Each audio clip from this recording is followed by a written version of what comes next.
Yo, what is up guys, it's Pedro here, and in today's video I will be talking about possible options for the Washington Commanders quarterback of the future. Could it be Heinicke, Howell, or could it be a free agent quarterback or a quarterback from the 2023 draft class? So we're going to talk about that and much more in today's video. If you guys are new, make sure to subscribe for Washington and NFL content. Super close to 10K, trying to hit it by the end of the year, so I know someone who's watching isn't subscribed, so would really appreciate that. So even though the Commanders are winning, they did tie last week, but overall they've been doing pretty well over the last kind of 8 games. They are 7-5-1 right now and have a real shot of making the playoffs. And I went over all the possibilities in my video earlier this week, so make sure you guys check that out. But if they can beat the Giants and win one more game, they're basically guaranteed in. But if they beat the Giants and nothing else, they still actually have a shot. And that brings up the question, what are they going to do at quarterback next year? Will it be Heinicke? Will it be Howell? Wentz? I don't think so. I don't think Wentz has a chance of being back. Or will it be a free agent? Or will it be a rookie? So we're going to talk about those possibilities. First, Heinicke. I think Heinicke's a perfect backup to have, one of the best, if not the best backup in the NFL. And when he does play, he can play really well for some stretches, but we kind of know what he is at this point. Sometimes sails the passes and doesn't have the arm strength. He's if you need him to play for a few weeks, he can hold it down for you.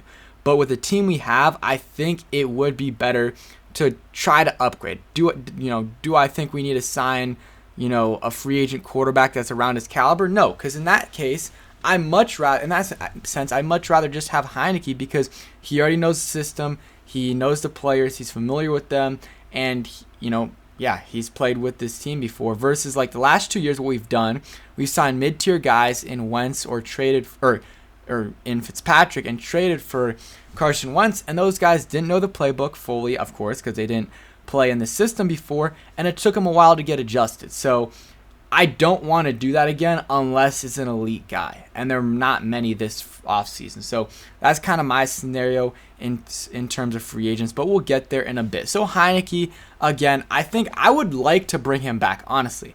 I would like to bring back Taylor Heinicke, but because, again, he's a great backup to have, and backup quarterback position is very important, because if your guy goes down, a lot of teams are just done for the year if their quarterback goes out. Us, if we have Heinicke, we can be we're not going to be an elite team with Taylor Heinicke, but we can be the team we've been the last 7-8 weeks, where we can squeak out these games against solid teams. And even the Eagles we beat. We could win 9, 10, maybe 11 games on a really good year with Taylor Heinicke as your QB with this current team.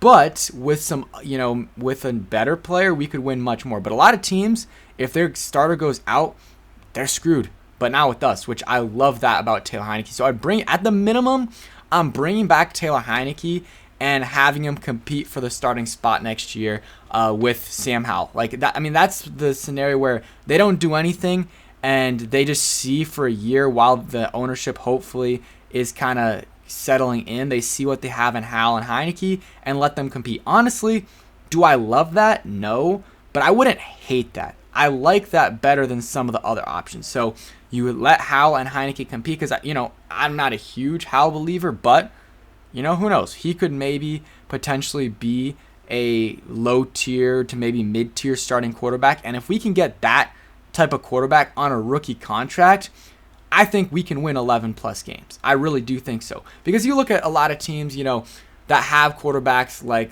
the Raiders and teams like that, and the Vikings in the last couple years, not this year.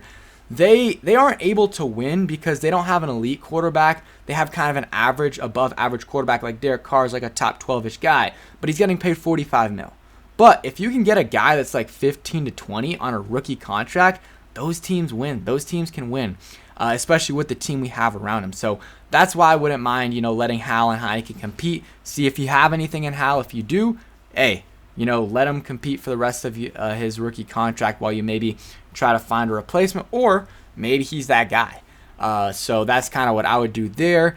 And, Sam Howell, he's got some potential, but he was drafted in the 5th round for a reason. He was. So we're going to have to wait and see on him. Would have been nice if in the blowout game against the Texans he got some snaps just to see what he can do. Not in terms of, maybe he can start over Heinicke this year. I don't want to see Howell this year unless it's in a blowout.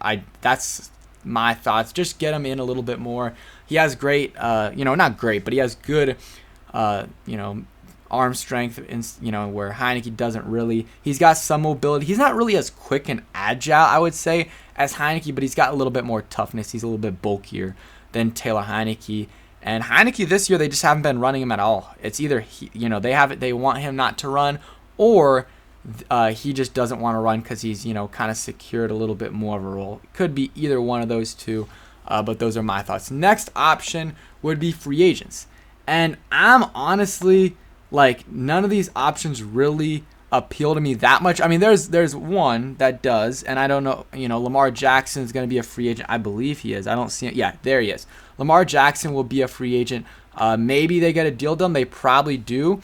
But I would take Lamar. Of course I would. I mean, he's a great quarterback. I know a lot of people don't, love him, but I think he's a good quarterback. But, you're going to have to trade a lot for him. Or the Ravens they're not going to let him go in free agency. At worst case scenario for them is a franchise tag and trade. He's an option. Brady, I would take Brady, but he's not coming here. He's going to stay with the Bucs. Maybe he's going to go to a team that he can win with. Geno, he's played great this year. He's played well this year. 22 touchdowns, 6 interceptions, a rushing touchdown. But it's 1 year, man. It's a contract year. I don't know if I'm really trusting it. And he's probably going to want to stay in Seattle, but I don't really know if I'm trusting Geno. And I'm paying him a lot of money. Again, he's got to learn the system again. Yeah, Jacoby Brissett, no. Jimmy G, potentially. If you can somehow get Jimmy G for cheap, I would do it. But if it's anywhere in the range of Wentz, where it's 25, I'm sorry. I'd much rather have Heinicke for. Heinicke is a free agent, so he is going to get re-signed. If we do re-sign him, we're going to have to pay him, and maybe it'll be my guess, $8 million. So would I rather have Heinicke for $8 million or Jimmy G for 25, 30? I'm taking Heinicke for $8 million. But if it's Heinicke, let's say Heinicke's price goes up, maybe he has a good second half of the season or rest of the season. I guess it's only 5 more games. And he also, I'm trying to think. It's 4 more games. If he has a good rest of the season, maybe even wins a playoff game. I'm getting ahead of myself, but let's just do that. Throw that hypothetical out there. Then I could see maybe he goes up to 10, 12 mil. And if he's at 12 mil and Jimmy G's market's a little bit lower than usual, and he's at 20, maybe I'll take Jimmy G. But again, you got that problem of learning the system. I'm trying to think. Baker, again, he might be a little bit of an upgrade over Heinicke, not that much, and they're about the same age, 2-year difference. Cooper Rush, no. Joe Flacco, no. Walker from the PJ Walker. I was Philip Walker. PJ Walker from the Carolina Panthers. No. Mike White. No. None of Kyle Allen, Teddy Bridgewater, John Wofford. No. None of these guys. Huntley. I know some people like him. Again, I just don't. Yeah, I don't think you need to do that. Gardner Minshew's an interesting one. I think Gardner Minshew's he's a player. I think he can be I think he's better than Heinicke. The question is, I think him. Heinicke and Minshew are the best backups in the NFL. Minshew's about 26.5, so a few years younger than Heinicke, but not a huge difference. But I don't know. Gardner Minshew does intrigue me, but then again, you got that system question there. So if they're about the same price, maybe you just keep Heinicke, but he's an option. He is a realistic option that I would not mind if we got. Besides that, the rest of the guys, I'd rather not. Brandon Allen, Case Keenum, none of these. So those are kind of the quarterback free agent options. There's a couple there, Lamar and maybe Gardner Minshew, but Lamar is probably more of a trade. And then the quarterback draft. You got Bryce Young, C.J. Stroud, Anthony Richardson, Will Levis, Hendon Hooker, and you got some other guys as well. Bo Nix might declare. I don't know if that's official yet. We will see. But there's some good quarterbacks. But I don't know. I think I'd rather go for a quarterback than a free agent because, again, we kind of have a free agent he is a free agent, but he's kind of on the same level a lot of those guys that we would go after. So I wouldn't mind either the first scenario where you keep Heinicke and Howell, let them compete for a year, see where you're at after that, and make your decision in 2020 at the end of 2023, or I wouldn't mind drafting a quarterback in the first, trading up for, Bryce Young or CJ Stroud, or maybe drafting a developmental guy like Hendon Hooker. You could, he had that ACL injury, but he was balling, and he's probably gonna be like a second round pick maybe. So you could potentially draft him with your second round pick. I don't know where he's going, guys. It's so early, and have him sit behind Heinicke for the year because he's gonna be hurt. Would not mind that. I would not mind that at all. So I would rather get a rookie QB than a free agent. Quarterbacks on a rookie deal are the most valuable things in sports. Just if you can get a good rookie QB, you're set for 4 years. You really are, especially with the team we have. We have a good enough team around the quarterback where we can win. I mean, we're winning right now with Taylor Heinicke as our QB. So you throw in a baller rookie like, Hendon Hooker maybe. Maybe he could be like Dak Prescott wasn't his rookie year. I mean, that's a big proclamation there, but like that is so valuable because you get that guy for 4 years or 5 years if you have him on if you draft him in the first round. So that's kind of it. Went through the scenarios. I really just don't want to go after let's see.